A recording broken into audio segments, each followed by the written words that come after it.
Good morning everyone. तो बच्चों, हम लोग पढ़ रहे थे application of ampere circuital law, और एक एप्लीकेशन हमने क्लास में पढ़ ली थी। आज हमने ना बेटा दूसरी एप्लीकेशन पढ़नी है। क्या है? हमें निकालनी है magnetic field inside a solenoid using Ampere circuital law. ये हमारी एप्लीकेशन का नाम है सेकंड, कि we have to find out magnetic field inside a solenoid using Ampere circuital law. लेकिन इससे पहले कि हम एक सोलेनॉइड के अंदर मैग्नेटिक फील्ड निकालें एम्पेयर सर्किटल लॉ की हेल्प से, तो पहले आपको पता होना चाहिए सोलेनॉइड क्या होता है, सोलेनॉइड कैसे काम करता है, इसमें मैग्नेटिक फील्ड कैसे बनती है, ये मैग्नेटिक फील्ड में मैग्नेटिज्म में कहाँ से आया, ये सब पहले ये चीज़ें हमें सोलेनॉइड के बारे में पढ़नी होती है। ठीक है, तो आज का हमारा टॉपिक है सोलेनॉइड, SOLENOID। ठीक है, तो बेसिकली बड़ी ही एक बेटा सिंपल लैंग्वेज में बात करूँ, सोलेनॉइड आपने वो देखा होगा, जो हमारे हीटर वगैरह होते हैं, हीटर में ना वायर होती है। वायर कैसे? ये ऐसे कोयल की फॉर्म में है, ऐसे रिंग्स की फॉर्म में, एक के बाद एक के बाद एक के बाद एक के बाद एक कोयल क्या होती रहती हैं, आपकी टर्न किए हुई होती हैं, वायर टर्न किया होता है, तो वो फॉर्म ना बेटा सोलेनॉइड की ही फॉर्म होती है। ठीक है, तो सोलेनॉइड देखो बेसिकली क्या है, आपके पास जैसे एक नॉन कंडक्टिंग मटेरियल है। सपोज करो मैं ऐसे बना रहा हूँ, ये मेरे पास एक नॉन कंडक्टिंग मटेरियल है। नॉन कंडक्टिंग मटेरियल का मतलब समझते हो ना बेटा? नॉन कंडक्टिंग मटेरियल एक ऐसा मटेरियल जो जिसमें से इलेक्ट्रिसिटी कंडक्ट नहीं करती है। ठीक है, और इस नॉन कंडक्टिंग मटेरियल के ऊपर इसको मैं लिख देता हूँ, चलो ये क्या है, हमारा नॉन कंडक्टिंग मटेरियल है, नॉन कंडक्टिंग मटेरियल।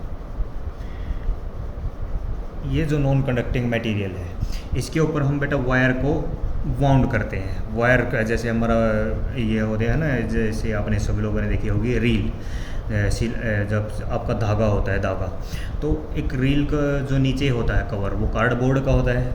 कार्डबोर्ड के ऊपर क्या होता है, आपका धागा ऐसे ऐसे ऐसे ऐसे ऐसे वाउंड होता है। ऐसे ही ये एक नॉन कंडक्टिंग मटेरियल है, इसको रील ही मान लो आप लोग, कि जैसे आपका रील वाला कार्डबोर्ड है, इसके ऊपर ऐसे वायर वाउंड है, वायर आपने बार बार ऐसे वायर को लपेटा हुआ है। ठीक है, कि ऐसे ये ऐसे इस टाइप से आपका वायर इस नॉन कंडक्टिंग मटेरियल के ऊपर क्या है, हमने वाउंड किया हुआ है, लपेटा हुआ है। ठीक है, देखा होगा सभी ने ऐसे फॉर्म में। भाई ये यही सपोज कर लो कि हमारी रील का है, रील के ऊपर ऐसे धागा हमने क्या किया हुआ है, इसको रोल किया हुआ है उसके ऊपर। ऐसे यहाँ पे कौन है, वायर है, ये एक नॉन कंडक्टिंग मटेरियल, उसके ऊपर एक वायर ऐसे पीछे से लेके आए आगे, ये फिर पीछे से लेके आए आगे, ऐसे इसमें क्या हो रहा है, हमने इसको रोल किया हुआ है।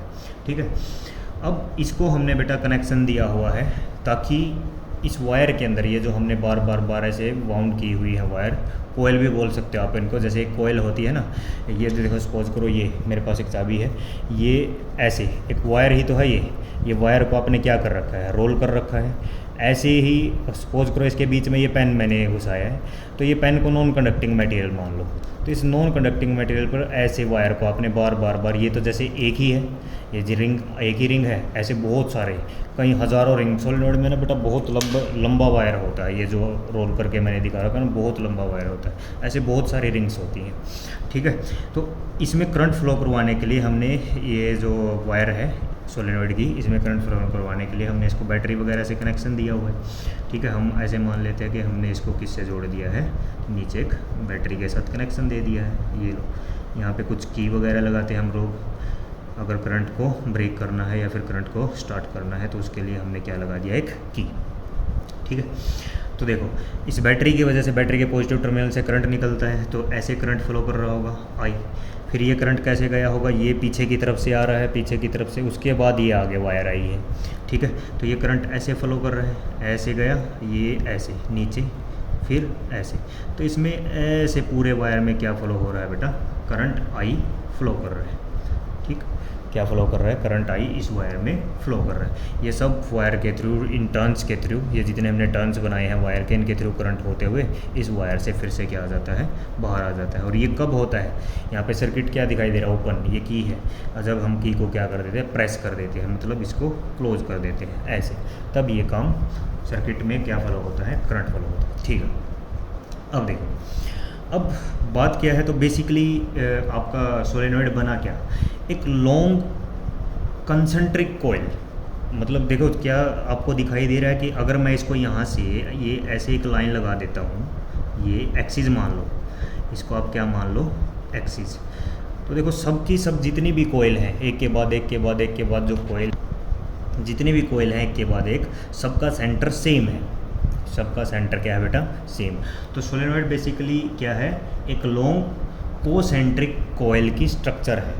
ऐसी कॉइल्स जिनका सेंटर क्या होता है, सेम होता है, और सब की सब क्लोजली बाउंड होती हैं एक दूसरे के पास, पास पास पास ऐसे बहुत पास पास ये रोल हो रही होती हैं एक नॉन कंडक्टिंग मटेरियल के ऊपर। ठीक है, और ये शेप जो होती है ना बेटा, जनरली ये हेलिक्स की शेप बोलते हैं। जैसे एक स्प्रिंग होता है ना, ये ऐसे आपका जो बार बार ऐसे रोल हुआ होता है, उसको हम ना हेलिकल स्प्रिंग बोलते हैं।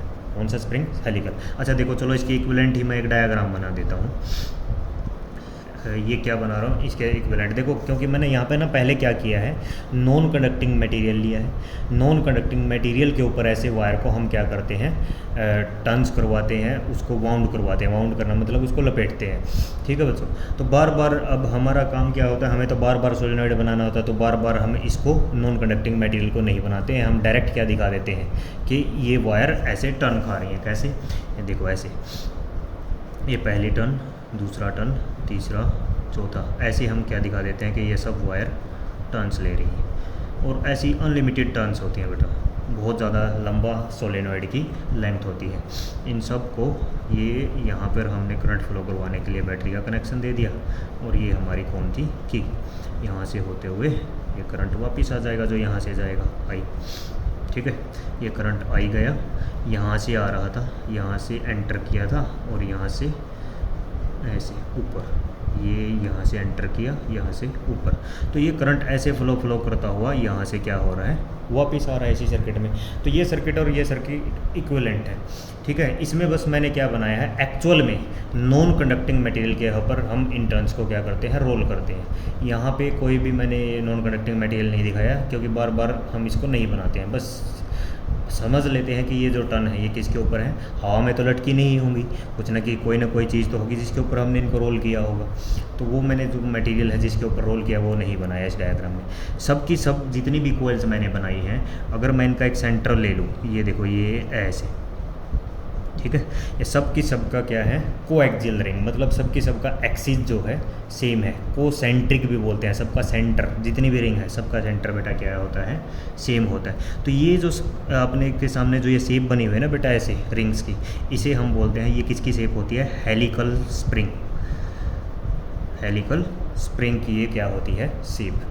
तो बेसिकली क्या हो गया सोलेनॉइड, सोलेनॉइड क्या हुआ, एक long concentric coil structure closely that are closely wound in the form of, किसकी फॉर्म में, हेलिकल स्प्रिंग की फॉर्म में। ठीक है, और एक चीज़ मैंने बोला, इस लेंथ जो होती है ना बेटा सोलेनॉइड की, वो बहुत लंबी होती है एज़ कम्पेयर टू इस डायमीटर। डायमीटर का ये लो, मान लो ये इस वाले डायग्राम पे आ जाते हैं हम लोग। इसमें ना ये इसकी रेडियस दिखाई दे रही है आपको, यहाँ से यहाँ तक। भाई ये क्या था, सबकी सब कोयल का सेंटर था, एक्सिस था। तो यहाँ से यहाँ तक ये क्या है, रेडियस है। और ये क्या है ऊपर, ये है, हम मान लीजिए L is the length of the solenoid. ठीक है, तो बेसिक कंडीशन सोलेनॉइड की ये होती है, अच्छा सोलेनॉइड उसे ही माना जाता है जिसमें नंबर ऑफ टर्न्स बहुत ज़्यादा होते हैं।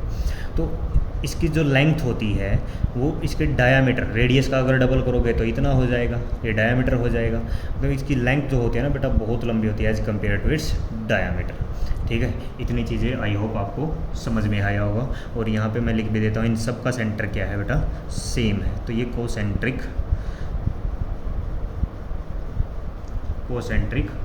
कोयल है सबकी सब, जितनी भी मैंने बनाई है ना सबकी सब कैसी हैं, कोसेंट्रिक कोयल, मतलब इन सब का सेंटर क्या करता है, सेम होता है।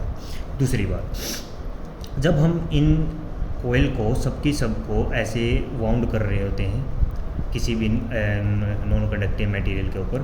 एक चीज़ आपने ध्यान रखनी है, इन सब की सब वायर को हमने इंसुलेशन प्रोवाइड करना है। मतलब इनके ऊपर जैसे ना वो और जो हम रबड़ लगा देते हैं ना, आपने इलेक्ट्रिसिटी वाली वायर देखी होंगी, सबके ऊपर इंसुलेशन के लिए प्लास्टिक लगी होती है, कुछ रबड़ लगी होती है, ठीक है, वो होती है। ऐसे नहीं करना कि आपने इन वायर को छील दिया है और छील के इनको ऐसे इतनी पास रख दिया है। अगर ऐसे रखेंगे तो एक दूसरे में क्या होगा, या एक दूसरे को टच कर जाएंगे और शॉर्ट सर्किट होने का खतरा रहेगा, आग लग जाएगी। तो यहाँ पे ना जो बेसिक बात है कि यहाँ पे जो वायर होनी चाहिए ये इंसुलेटेड होती है। मैं लिख ही देता हूँ साइड में, वायर शुड बी इंसुलेटेड। ये जो इतने आसपास वायर रखे हुए हैं कोयल की फॉर्म में, ये सब के सब क्या होते हैं, इंसुलेटेड होते हैं। इनके ऊपर कोई प्लास्टिक वगैरह की क्या होती है, कोटिंग होती है। ठीक है, आ गई बात समझ में।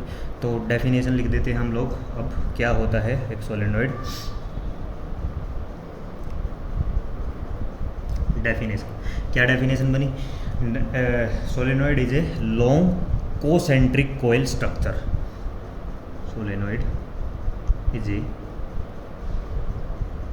लॉन्ग कोसेंट्रिक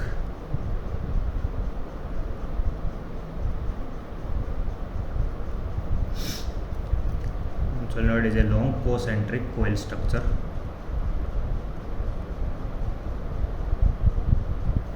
which are, एक बात तो आपको समझ में आ गई कि सब की सब जितने भी हैं, एक लंबा है और लंबी कोयल की एक स्ट्रक्चर है, सब की सब का सेंटर क्या है, सेम है, और ये सब की सब बहुत ही ज़्यादा क्या है, क्लोजली बाउंड है। Which are closely bound, WOUND, which are closely bound in the form of, किसकी फॉर्म में, इन द फॉर्म ऑफ, मैंने बताया ना किसकी फॉर्म में होती है, helical spring. In the form of helix बोल देते हैं हम इसको, HELIX, in the form of helix. और क्या होता है, हुज लेंथ, मैंने जैसा कि बताया इसकी लेंथ जो होती है वो बहुत ज़्यादा लंबी होती है as compare to its diameter, मतलब लेंथ बहुत ज़्यादा होती है इसके डायमीटर के कंपैरिजन में। तो solenoid is a long concentric coil structure which are closely bound in the form of helix whose length is very large as compared to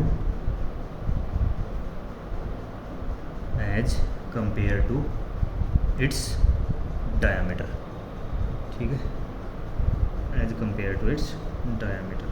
इतनी बात आपको समझ में आ गई होगी। एक बार फिर से डेफिनेशन पढ़ लेते हैं। सोलेनॉइड क्या होता है, एक लॉन्ग कोसेंट्रिक कोयल, सबकी सब जितनी भी कोयल है सबका सेंटर क्या है, सेम है, और सबके सब एक दूसरे के बहुत ही क्या है, नज़दीक पास में इनको क्या किया गया, बाउंड किया गया है। Which are closely bound in the form of, ये किसकी फॉर्म होती है, कैसा होता है ये, एक helical spring in the form of helix, whose length is very large as compare to its diameter. ठीक है बेटा, तो ये क्या हो गया, सोलेनॉइड की डेफिनेशन हो गई। अच्छा, अब एक बहुत इम्पोर्टेंट चीज़ जो सोलेनॉइड में बेटा समझने वाली है वो ये है, अच्छा अभी तक जो हम सोलेनॉइड की, जिस सोलेनॉइड की बात कर रहे हैं ना बेटा, वो सोलेनॉइड नॉन आइडियल सोलेनॉइड है। नॉन आइडियल सोलेनॉइड का मतलब ये होता है कि जिसकी फाइनाइट लेंथ होती है। फाइनाइट लेंथ मतलब ऐसा नहीं है कि ये बहुत इनफाइनाइट लेंथ का है। अगर इनफाइनाइट लेंथ का जो सोलेनॉइड होता है, वैसे सोलेनॉइड जितनी लंबी लेंथ का होता है उतना ही बेटर होता है, होते भी बहुत ज़्यादा टर्न्स है सोलेनॉइड के अंदर। तो वो जो इनफाइनाइट लेंथ का जो सोलेनॉइड होता है उसको हम बेटा आइडियल सोलेनॉइड बोलते हैं। लेकिन अभी हम मान लेते हैं कि जिस सोलेनॉइड की हम बात करें वो नॉन आइडियल है, मतलब इसकी लेंथ जो है फाइनाइट है। तो एक चीज़ जो इम्पोर्टेंट समझने वाली बात है वो ये है कि देखो अभी हमने जो सोलेनॉइड माना है, क्योंकि ये फाइनाइट है तो हमने मान लिया कि इस सोलेनॉइड की लेंथ कितनी थी, हमने माना था L लेंथ थी। तो इस टोटल L लेंथ में कितने टोटल नंबर ऑफ टर्न्स हैं, ये जो हमारी हमने ये ऐसे वायर को इंसुलेशन बोल रहा हूँ मैं, हमने वायर को वाउंड किया है, टर्न करवाए हैं, तो इस L लेंथ में कितने नंबर ऑफ टर्न्स हैं, मान लेते हैं हम N, कैपिटल N। तो लिख देता हूँ मैं ऐसे, लेट, वैसे लिख देते हैं, चलो लेट वगैरह करने की ज़रूरत नहीं है। इन L लेंथ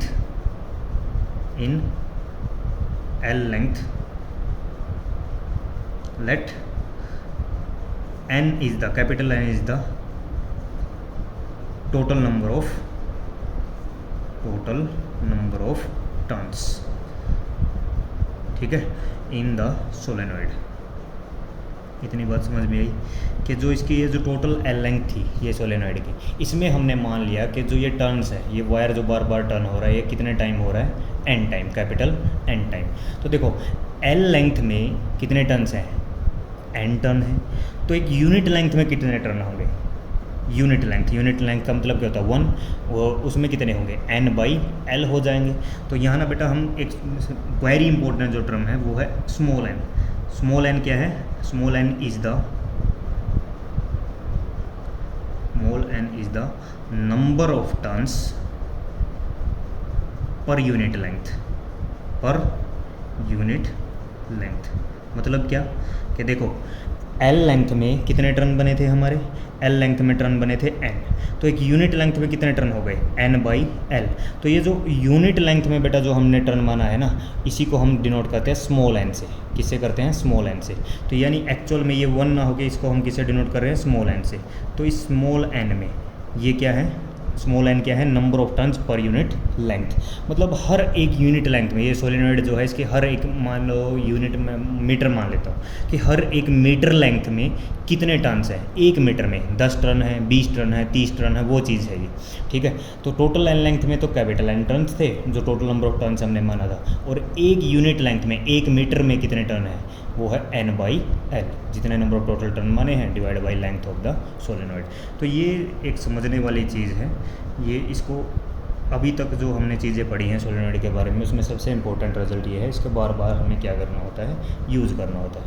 ये डेफिनेशन हो गई और ये हमने बता दिया ये सोलेनॉइड कैसा है बेटा, नॉन आइडियल सोलेनॉइड है। नॉन आइडियल सोलेनॉइड का मतलब है कि इसकी फाइनाइट लेंथ है, और जिसकी एल लेंथ में टोटल नंबर ऑफ टर्न 9 है, और अगर मैं नंबर ऑफ टर्न पर यूनिट लेंथ देखूँ हर एक मीटर में कितने हैं, वो हो गया एन बाई एल, और उसको हमने डिनोट किया स्मॉल एन से, ठीक है। अब बात ये आती है कि सोलेनॉइड में मैग्नेटिज्म का क्या लेना देना है। अब हम एप्लीकेशन पढ़ रहे थे एम्पीयर सर्किट लॉ की, मतलब हमें इस सोलेनॉइड के अंदर मैग्नेटिक फील्ड निकालना है। तो बात यह है कि इस सोलेनॉइड का मैग्नेटिक फील्ड से क्या लेना देना, मैग्नेटिज्म में ये कहाँ से आ गया। तो मैं हेडिंग की फॉर्म में लिख देता हूँ, how solenoid come into magnetism. अब क्वेश्चन है, एक क्वेश्चन मान लो या हेडिंग बोलो कि कैसे, how solenoid comes into magnetism का जो हम फिनोमेना पढ़ रहे हैं कि करंट कैरिंग वायर जो होता है अपने आसपास मैग्नेटिक फील्ड बनाता है। ये आपको सबको पता है, ये हमने पढ़ा था। एक ऐसे करंट कैरिंग वायर है, इसके आसपास क्या होती है, एक कंसंट्रिक फॉर्म में ऐसे क्या बनती है, मैग्नेटिक फील्ड बनती है। तो अब बात यह है कि सोलेनॉइड में ये मैग्नेटिक फील्ड का कंसेप्ट कहाँ से आया, ठीक है। तो देखो एक बात समझो, हमने ना बेटा कुछ एक्सपेरिमेंट किए। क्या एक्सपेरिमेंट किए कि अगर मान लीजिए ये जो सोलेनॉइड है, इसको हम किसी धागे वगैरह के साथ, थ्रेड वगैरह के साथ मैंने इसको बांध दिया और एयर में फ्रीली सस्पेंड कर दिया। ऐसे एयर में मैंने इसको लटका दिया। मान लो ये थ्रेड है और इस थ्रेड के साथ सोलेनॉइड को बांधा और ऐसे फ्रीली इसको एयर में क्या कर दिया, सस्पेंड किया, लटका दिया मैंने, ठीक है। तो क्या हुआ, और सस्पेंड करवाने के बाद मैंने क्या किया, ये जो की थी इसको ऑफ कर दी, बंद कर दिया, मतलब क्लोज कर दिया। क्लोज करने से क्या हुआ, सर्किट में करंट फ्लो होने स्टार्ट हो गया, मतलब सोलेनॉइड के अंदर क्या फ्लो होने स्टार्ट हो गया, करंट। तो जैसे ही हमने फ्रीली सस्पेंडेड सोलेनॉइड के अंदर करंट फ्लो करवाया, तो हमने देखा कि जो ये सोलेनॉइड था एक विशेष डायरेक्शन में ही जाके रेस्ट कर रहा था। मतलब एक विशेष डायरेक्शन का मेरा बोलने का मतलब ये है कि जो इसके दो एंड थे, वो जैसे ये एक एंड है, ये एक दूसरा एंड है, तो ये हमेशा ना नॉर्थ साउथ एंड में ही रेस्ट कर रहे थे। जैसे ही मैंने सोलेनॉइड को एक थ्रेड के साथ फ्रीली एयर में सस्पेंड किया और इसके करंट को स्विच ऑन किया, तो हमने देखा कि हर बार ये सोलेनॉइड नॉर्थ साउथ डायरेक्शन में ही जाके रुक रहा था। और नॉर्थ साउथ डायरेक्शन बेटा आपको पता है, आप क्लास 10 से पढ़ते आ रहे हो किस चीज़ की होती है। नॉर्थ साउथ डायरेक्शन में कौन रेस्ट करता है, एक मैग्नेट करता है। इसका मतलब अगर ये बार बार नॉर्थ साउथ डायरेक्शन में ही रेस्ट कर रहा था और हमें पता नॉर्थ साउथ डायरेक्शन मैग्नेट की है, तो इस सोलेनॉइड, एक करंट कैरिंग सोलेनॉइड किसकी तरह बिहेव करता है, एक मैग्नेट की तरह ही बिहेव करता है। अब जब मैग्नेट की तरह बिहेव करता है अपने चारों तरफ क्या बनाएगा, मैग्नेटिक फील्ड बनाएगा। वही मैग्नेटिक फील्ड हमें एम्पियर सर्किटल लॉ की हेल्प से क्या करना है, फाइंड आउट करना है। तो पहले मैं ऑब्जर्वेशन लिख देता हूँ कि हमने क्या देखा। इफ़ वी सस्पेंड ए, यहाँ पे लिख देता हूँ, if we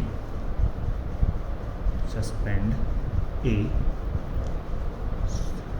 solenoid freely in the air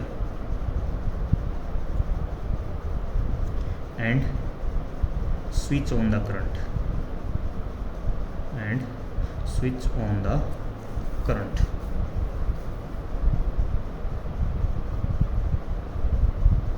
and switch on the current, then we observe that it only rests in the north south direction, which is the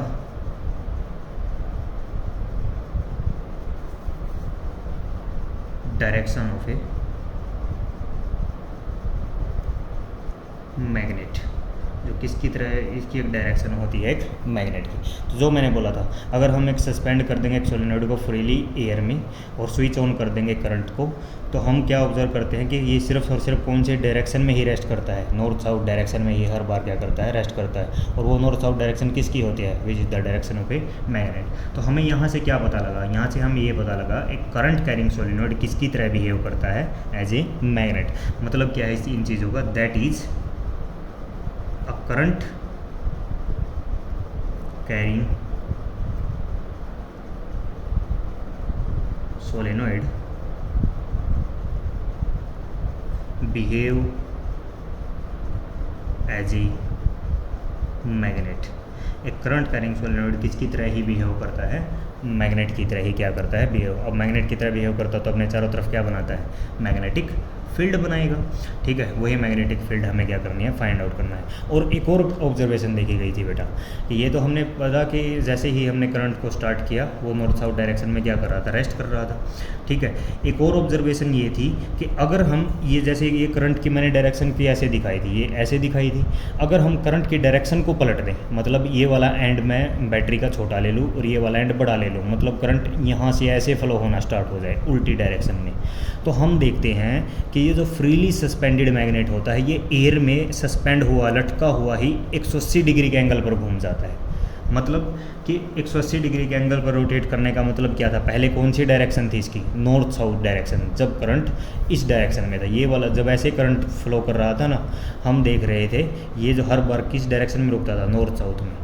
अब जब हमने इस करंट की डायरेक्शन को रिवर्स किया, जब करंट को ऐसे फ्लो कराना हमने स्टार्ट कर दिया, तो ये जो हमारा सोलेनॉइड है, फ्रीली सस्पेंडेड जो सोलेनॉइड है एयर में, ये एयर में सस्पेंड हुआ ही, लटका हुआ ही 180 डिग्री के एंगल पर रोटेट कर जाता है, और तब इसकी डायरेक्शन क्या बन जाती है, साउथ नॉर्थ बन जाती है।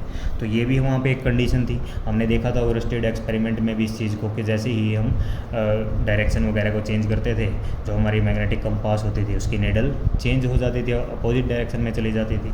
तो यहाँ से हमें पक्का यकीन हो गया कि एक सोलेनॉइड किसकी तरह बिहेव करता है, जी मैग्नेट। तो वो भी मैं लिख देता हूँ, if we change the direction of current, अगर हम करंट की डायरेक्शन को क्या करते हैं, चेंज करते हैं, if we change the direction of current in the solenoid which is freely suspended,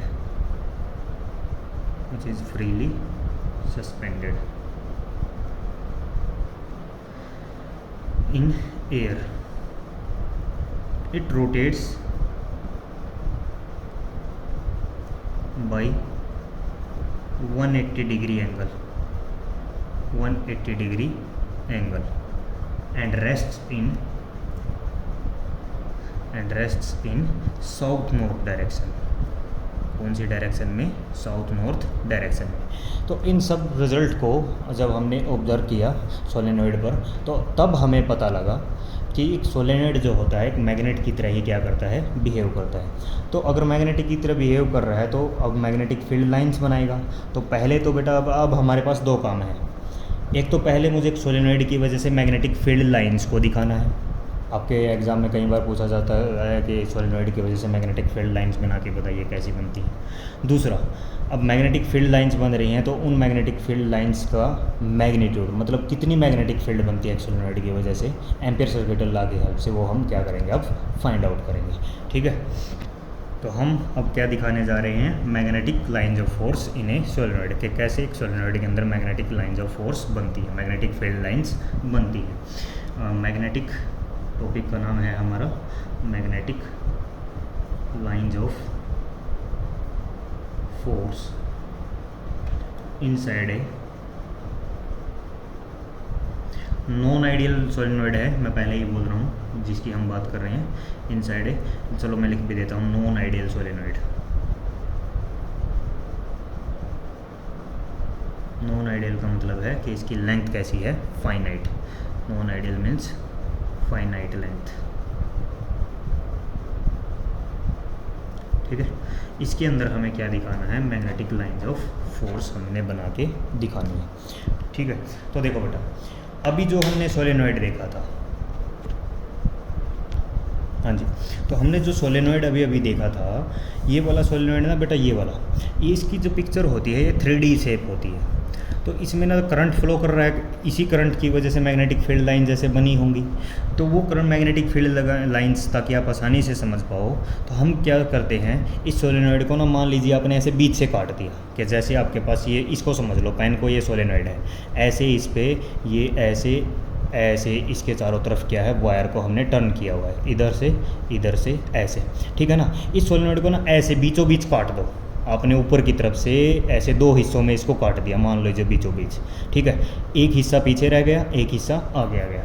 अब देखो, ये जो ऊपर वाला हिस्सा है, यहाँ से करंट क्या हो रहा था, इस डायरेक्शन में आ रहा था आगे की तरफ। ये देखो, ये जो हमारा आगे वाला हिस्सा है, यहाँ से करंट कहाँ आ रहा था, ये ऐसे ही आया होगा ना करंट, ऊपर की तरफ से ये नीचे की तरफ, मतलब ऊपर वाला एंड है, यहाँ से करंट बाहर की तरफ, और नीचे वाले का एंड से करंट कहाँ गया हुआ, अंदर की तरफ। यहाँ से समझो, इस वाले, ये जो हमारा सोलेनॉइड समझ लो इसको, ये ऊपर वाला जो एंड है, इससे करंट ऐसे आ रहा होगा बाहर की तरफ, इस डायरेक्शन में, ये इधर, ये मान लो ऐसे ऊपर से, ये इस डायरेक्शन में कौन जा रहा है, करंट। अब और दूसरा जो इसका नीचे वाला एंड है, ये नीचे की तरफ से, इसमें करंट ऐसे जा रहा होगा अंदर, भाई वायर ऐसे ही लपेटा हुआ है ना हमने, बाहर वाले एंड से तो ऐसे गया, और अंदर वाले एंड से कहाँ चला गया, अंदर की तरफ। ये इसको ऐसे समझो, ये मान लो, ये देखो रिंग, ये एक सोलेनॉइड है, नॉन कंडक्टिंग मटेरियल था, इसके ऊपर मैंने ये ऐसे एक वायर को क्या कर दिया है, वाउंड कर दिया है। तो देखो, यहाँ से करंट ऐसे जा रहा है ना, ये ऊपर वाला एंड है, यहाँ से तो करंट ऐसे बाहर की तरफ निकल रहा है, और जो इसी का जो नीचे वाला एंड है, वो करंट कहाँ जा रहा है, अंदर की तरफ जा रहा है। ठीक है, तो इसको मैं क्या कर रहा हूँ, इस सोलेनॉइड को बीच में से ऐसे बिल्कुल एग्जैक्टली ऊपर की तरफ से दो हिस्सों में काट रहा हूँ। तो आपको कैसा दिखेगा कि ऊपर वाले करंट एंड से तो करंट कहाँ आ रहा है, बाहर, और नीचे वाले एंड से करंट कहाँ जा रहा है, अंदर की तरफ। तो देखो, मैं इसको बना देता हूँ। आपने क्या कर दिया है, सोलेनॉइड को उठा के एग्जैक्टली दो हिस्सों में ब्रेक कर दिया है, और वो दो हिस्से कुछ इस तरीके से दिखेंगे आपको। ये यहाँ से एक हिस्सा,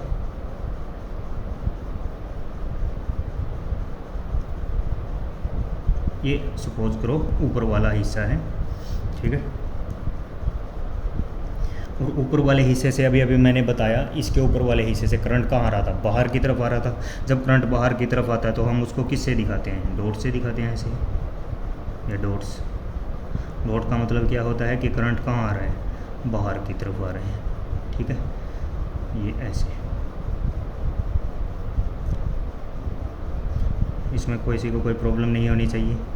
और जो दूसरा एंड है, मतलब इसके नीचे वाला जो एंड है, जब मैंने इसको एग्जैक्टली बीच से दो हिस्सों में डिवाइड किया था, एक हिस्सा तो ऊपर वाला है, ऊपर वाले हिस्से को मैंने ये बना दिया कि करंट जहाँ से बाहर आ रहा है, इसी का जो नीचे वाला हिस्सा होगा, दूसरे वाला, वहाँ से करंट कहाँ जा रहा होगा, ऐसे अंदर की तरफ जा रहा होगा।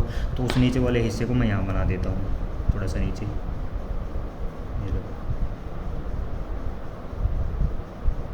ठीक है, इस नीचे वाले हिस्से में, जैसा कि आप देख पा रहे हो, मैंने बताया है करंट कैसे जा रहा है, अंदर की तरफ जाते हुए करंट को हम किससे रिप्रेजेंट करते हैं, क्रॉस से रिप्रेजेंट करते हैं। तो ये ऐसे बनेगा कुछ। ठीक है।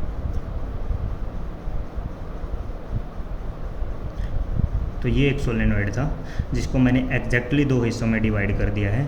ऊपर वाले एंड में करंट कहाँ है, बाहर की तरफ आ रहा था, इसलिए मैंने डॉट से रिप्रेजेंट कर दिया, और नीचे वाले एंड में करंट अंदर की तरफ जा रहा था, तो मैंने किससे रिप्रेजेंट कर दिया, क्रॉस से रिप्रेजेंट कर दिया। अब देखो ऊपर से नीचे की तरफ करंट कैसे आ रहा होगा, भाई यहाँ से तो बाहर निकला और यहाँ से कैसे गया, अंदर चला गया, ठीक है ना। तो करंट की डायरेक्शन क्या बनी, ये ऐसे बनी। भाई हमारे अपने राइट हैंड को यूज़ करके देखना करंट की डायरेक्शन कैसे है, ये तो ऊपर वाला हिस्सा है, ये कौन सा हिस्सा है, नीचे वाला। भाई इसको देखो मैं थोड़ा सा ना ऐसे खड़े करके दिखाता हूँ आपको, ये ऐसे सोचो इसको, ये देखो पेज को आप ऐसे करने पे ये वाला हिस्सा आपको ऊपर की तरफ दिखाई दे रहा होगा और ये वाला हिस्सा कहाँ दिखाई दे रहा है, नीचे की तरफ। तो करंट अब कैसे, यहाँ से बाहर की तरफ और ऐसे होता हुआ कहाँ पे, नीचे की तरफ, यहाँ से एंटर कर गया, फिर पीछे से वापस आएगा और यहाँ से ना बाहर निकलेगा, ऐसे नीचे, और फिर कहाँ, फिर से अंदर। तो देखो करंट की डायरेक्शन कुछ ऐसी है नीचे की तरफ। तो मैग्नेटिक फील्ड की डायरेक्शन क्या होगी, देखो करंट की डायरेक्शन ये हो गई ऐसे ऊपर से नीचे की तरफ, और मैग्नेटिक फील्ड अपने फिंगर को कर्ल करो ऐसे होगी। तो मतलब ऊपर से ये नीचे की तरफ करंट आ रहा है थंब की डायरेक्शन में, इसको रिप्रेजेंट करते हैं, ठीक है। और फिंगर को कर्ल करो ज़रा, तो आपकी फिंगर अंदर की तरफ जा रही है ना, तो यानी इसके अंदर जो सोलेनॉइड के अंदर मैग्नेटिक फील्ड लाइन बिल्कुल क्या होगी, स्ट्रेट होगी। ऐसे सेंटर पे जो लाइन है वो बिल्कुल कैसे पाथ फ्लो करेगी, मैग्नेटिक फील्ड लाइन बिल्कुल एग्जैक्टली स्ट्रेट, ये ऐसे, ठीक है। तो ये एक मैग्नेटिक फील्ड लाइन आ गई सेंटर पे एग्जैक्टली स्ट्रेट, क्योंकि करंट इस तरीके से जा रहा था, ठीक है। आप जब इस तरीके से धीरे धीरे मैग्नेटिक फील्ड सारी लाइन बनाओगे, आप देखोगे जो सेंटर में मतलब इन साइड में ये मैग्नेटिक फील्ड, ये सोलेनॉइड जो है उसके अंदर की कहानी है ना, ये बाहर है। तो अंदर की जो तरफ है ये सारी जो मैग्नेटिक फील्ड लाइन होती है ऑलमोस्ट स्ट्रेट होती है, ऑलमोस्ट स्ट्रेट, ठीक है। ये कुछ ऐसी दिखाई देती हैं आपको, ये थोड़ा सा ऐसे बना देता, जो एंड जो होते हैं एंड थोड़े से कर्व होते हैं, और आगे चल के ये ऑलमोस्ट कैसी होती हैं, स्ट्रेट, ये ऐसे एंड थोड़ा सा कर्व हुए और बाकी क्या रही, ऑलमोस्ट स्ट्रेट रही है ऐसे। नीचे की तरफ से ये एंड थोड़ा सा ऐसे रहेगा और ऑलमोस्ट बीच में क्या रहती है, स्ट्रेट, ये ऐसे निकलती, ठीक है, ऐसे निकली, हो गया। ऐसे ही नेक्स्ट, और ये क्यों ऐसे आ रही है मैग्नेटिक फील्ड लाइन, सब की सब ऐसे देखो करंट के डायरेक्शन में ना, ऐसे नीचे से ऊपर करंट है, हम अपने फिंगर को ऐसे कर्ल करते हैं, तो सब इस एंड से इस एंड की तरफ ऐसे मैग्नेटिक फील्ड लाइन, सेंटर वाली एग्जैक्टली स्ट्रेट है, बीच में जितनी भी इनसाइड में मैग्नेटिक फील्ड लाइन होंगे ऑलमोस्ट सबकी सब स्ट्रेट ही होती हैं, सबकी सब कैसी होती हैं, स्ट्रेट। बस ये थोड़ा सा एंड पे, क्योंकि अब ये यहाँ से ऐसे घूमती है, तो इसलिए मैंने इसको थोड़ा सा क्या दिखाया है, कर्व दिखाया है। तो नेक्स्ट जो लाइन होगी कुछ ऐसी होगी, ये देखो, ठीक है, ये ऐसे निकलेगी, ठीक, ये मैग्नेटिक फील्ड की लाइन, और नीचे की तरफ से कुछ ऐसे निकल रही होगी लाइन।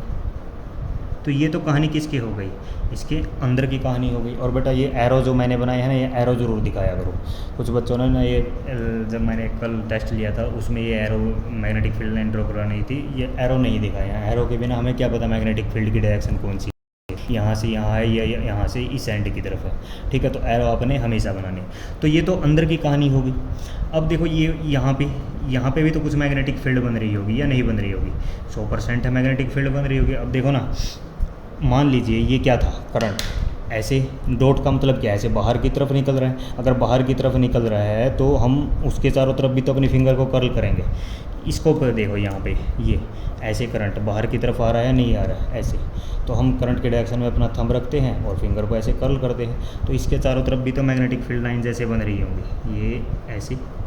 अच्छा, मैं ना एक छोड़ के एक पे दिखाऊंगा, क्योंकि ना मैंने ये जब आप लोग ये डायग्राम बनाओ तो एक बीच वाले को मत बनाना, इनको बीच में ना थोड़ा गैप रखना। इसका कारण ये है क्योंकि मैग्नेटिक फील्ड लाइन एक दूसरे को कभी भी क्या नहीं करती हैं, इंटरसेक्ट नहीं करती हैं। जैसे इलेक्ट्रिक फील्ड लाइन एक दूसरे को क्या नहीं करती थी, इंटरसेक्ट। तो इसको दिखाने का मतलब ये है कि ये सब ऐसे ऐसे बनेंगे। तो ये जो बीच में ये वाले जो छोटे छोटे गोले आपको दिखाई दे रहे हैं ना, ये हटा देना, इनको बनाना ही मत, क्यों? क्योंकि अगर मैं ये बनाता हूँ, क्योंकि अगर इसका भी अगर मैं बीच में गोला बनाऊंगा तो ये लाइन एक दूसरे को इंटरसेक्ट कर जाएंगी। ये अगर मैं इसका यहाँ पे सपोज करके करंट बाहर निकल रहा है, ऐसे फिंगर को कर्ल करूँ तो यहाँ से भी तो क्या होगा बेटा, ये एक गोला बनेगा मैग्नेटिक फील्ड लाइंस के लिए, एक सर्कल बनेगा। वो फिर इधर ये लाइन आपस में क्या टच करी हुई शो होंगी और हमें वो टच करी हुई शो नहीं करनी है। तो ये कुछ इस तरीके से बनता है, ठीक है। और डायरेक्शन कैसे दिखाओगे, ये ऐसे कर्ल किया था ना, तो ये यहाँ से नीचे और यहाँ से ऊपर, ऐसे ये यहाँ से, तो ये डायरेक्शन कैसी है, anti clockwise, anti clockwise direction, ठीक है। ये ऐसे सब के सब ऐसे बनेंगे, ठीक है। और इस चीज़ का विशेष ध्यान रखना, जो मैंने बोला है बीच में से इन पॉइंट को हटा देना, मतलब ये बनाने की ज़रूरत नहीं, अपने पहले ही ये यहाँ पे एक बना के गोला, उसके बाद इतने गैप पे बनाना ताकि ये लाइन एक दूसरे को क्या ना करे, टच ना करे। ये हमें पता है कि मैग्नेटिक फील्ड लाइन एक दूसरे को कभी भी क्रॉस नहीं करती है, इलेक्ट्रिक फील्ड लाइन एक दूसरे को कभी भी क्रॉस नहीं करती। अब नीचे की तरफ भी ऐसे ही बना सकता हूँ मैं, ये क्रॉस है, क्रॉस मतलब करंट अंदर की तरफ जा रहा है ऐसे, तो मेरी फिंगर ऐसे उल्टी डायरेक्शन में कर्ल होंगी, तो ये ऐसे बना उल्टी डायरेक्शन में, मतलब क्या है, अब करंट कैसे जा रहा होगा, सॉरी मैग्नेटिक फील्ड लाइन की डायरेक्शन कैसी होगी, क्लॉकवाइज होगी भाई, ऐसे होगा ना, ये यहाँ से ऐसे और यहाँ से ऐसे, ये डायरेक्शन रहेगी, क्योंकि हमने ऐसे रखा और ये ऐसे आ गई। नीचे भी ऐसे ही सेम काम करना, एक एक हटा देना बीच से, ठीक है, ये ऐसे clockwise.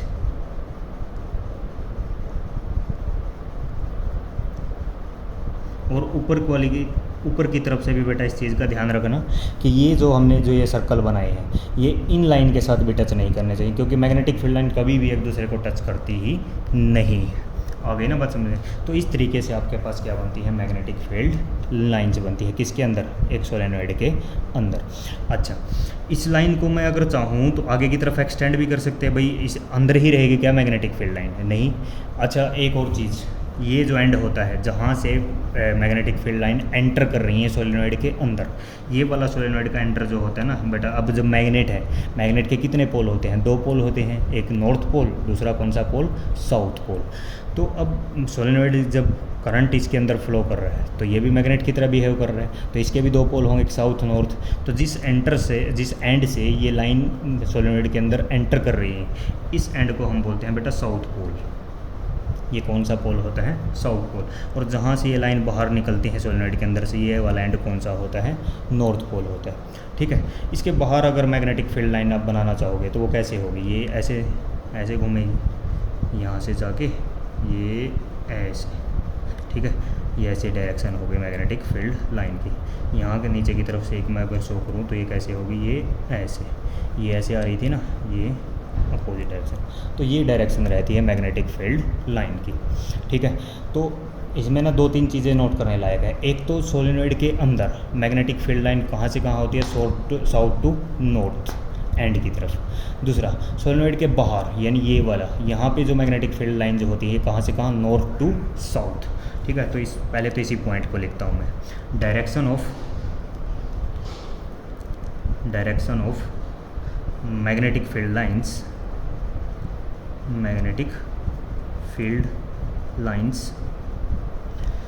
inside the solenoid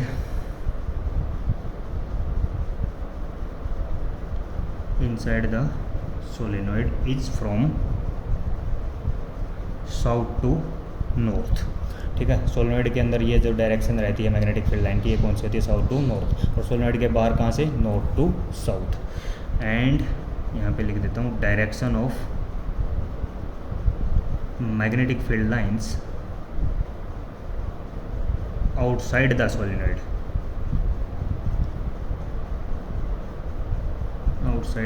solenoid is from north to south. पहली बात तो एक चीज़ तो ये नोट करना। दूसरी बात, ये तो आप समझ गए कि अंदर जो मैग्नेटिक फील्ड लाइन होती है साउथ टू नॉर्थ होती हैं, और बाहर की तरफ जो होती हैं वो नॉर्थ टू साउथ होती हैं।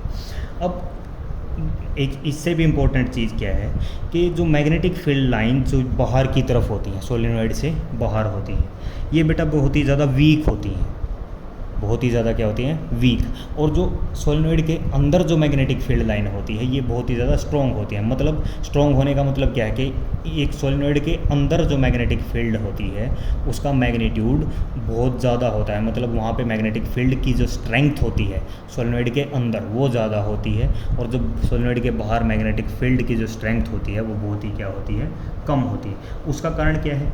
उसका कारण ये है बेटा कि जब देखो ये जो जितने भी ये लूप बने हुए हैं आपका, मान लो ये मैंने ये छोटे छोटे लूप दिखाए हैं और ये एक लूप दिखाया, ऐसे ही मैं दूसरा लूप भी दिखाता, ठीक है। ये लूप बेटा एक दूसरे के बहुत बहुत पास पास रखे हुए हैं और सबकी डायरेक्शन देखो सेम है, ये डायरेक्शन ये डायरेक्शन ये डायरेक्शन। जैसे आपने पढ़ा था ना, हमारे अगर मान लीजिए दो पॉजिटिव चार्जेस हैं, दो पॉजिटिव चार्जेस को एक दूसरे के पास पास लेके आते हैं तो वो क्या करते हैं बेटा, रिपेल करते हैं। ऐसे ही ये मैग्नेटिक फील्ड लाइन्स सब बहुत ज़्यादा एक दूसरे के पास पास रखी होती हैं। अगर पास पास रखी होती हैं और सबकी डायरेक्शन ये क्या है, यहाँ से एंटर कर रही है, यहाँ से वापस जा रही है, तो इनकी डायरेक्शन भी क्या है, अपोजिट है।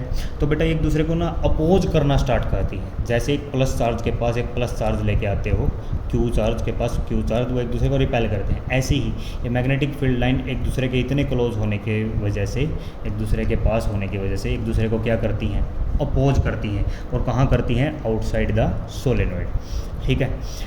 अंदर जब बात करते हैं तो मैग्नेटिक फील्ड लाइन की सबकी डायरेक्शन देखो बेटा, यही डायरेक्शन है, south to north, south to north, south to north, ठीक है। तो ये डायरेक्शन होने की वजह से इसके अंदर जो मैग्नेटिक फील्ड लाइन है वो एक दूसरे को अपोज नहीं करती हैं। यहाँ पे मैग्नेटिक फील्ड बहुत ज़्यादा स्ट्रॉन्ग होती हैं। दूसरी बात यूनिफॉर्म होती हैं। तीसरी बात इक्विडिस्टेंट होती हैं एक दूसरे से। और फोर्थ बात अलोंग द एक्सिस होती हैं। इस ये जो मैंने स्ट्रेट लाइन बनाई ना बीच में, इसको ये समझ लो कि ये एक्सिस है सोलेनोइड का। सबकी सब मैग्नेटिक फील्ड लाइंस सोलेनोइड के अंदर यूनिफॉर्म होती हैं, इक्विडिस्टेंस होती हैं, अलोंग द एक्सिस होती हैं, सबकी डायरेक्शन भी क्या है, सेम। इसीलिए सोलेनोइड के अंदर मैग्नेटिक फील्ड की स्ट्रेंथ बहुत ज़्यादा होती है और बाहर ये मैग्नेटिक फील्ड की जो स्ट्रेंथ है बहुत ही ज़्यादा कम होती है, क्योंकि ये सब मैग्नेटिक फील्ड लाइंस एक दूसरे को क्या करती हैं, ये जो लूप बने हुए हैं एक दूसरे को क्या करते हैं, अपोज करते हैं। यहाँ पे कोई लूप वो वगैरह वह नहीं है बेटा सेंटर पे, यहाँ पे बीच बाहर की तरफ क्या बन जाने स्टार्ट हो जाते हैं, ये लूप बनने स्टार्ट हो जाते हैं। ये लूप एक दूसरे को क्या करते हैं, अपोज करते हैं, ठीक है।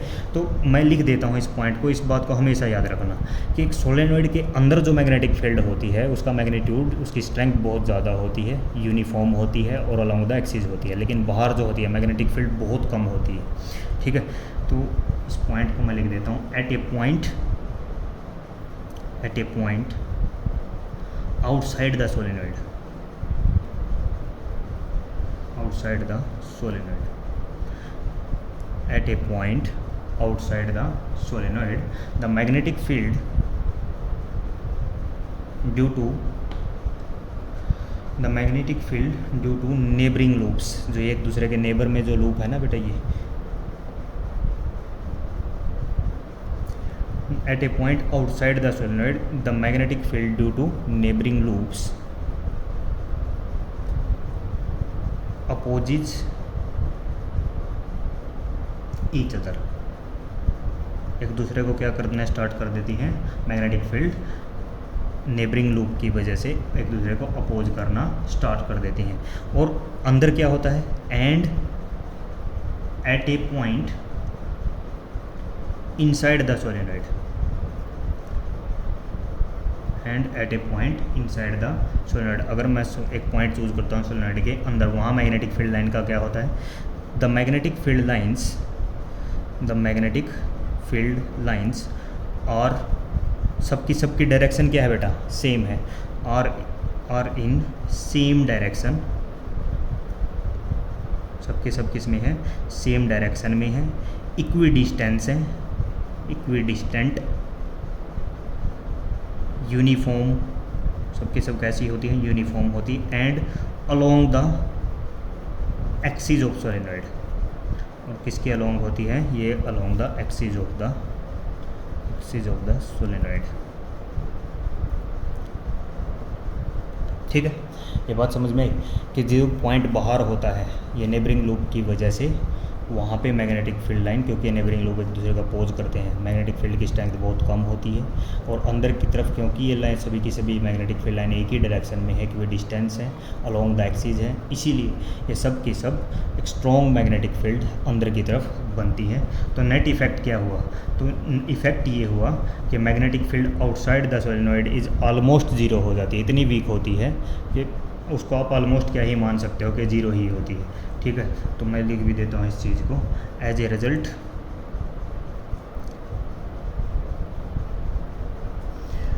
The effective magnetic field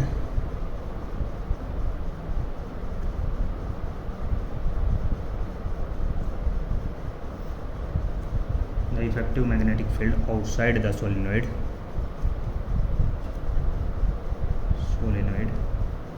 is weak, whereas inside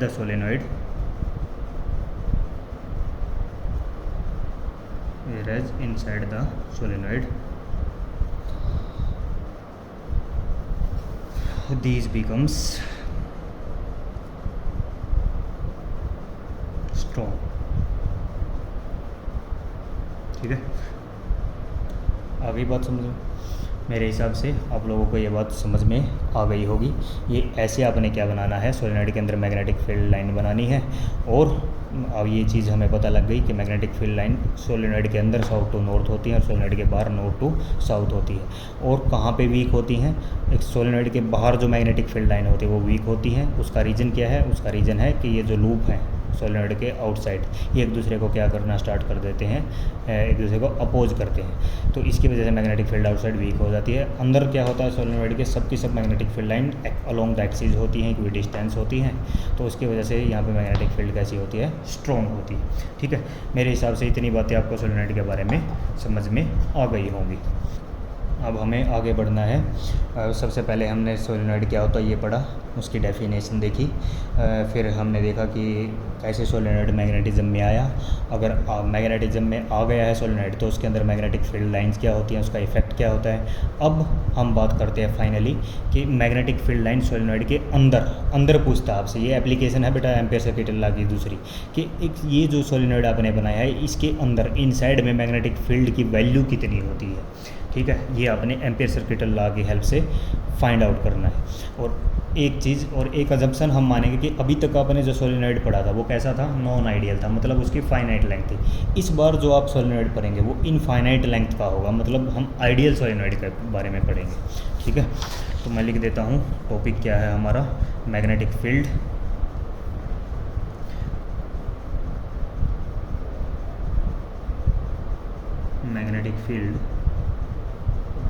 inside the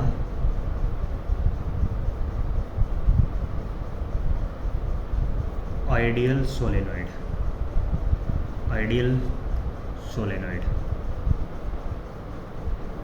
using Ampere's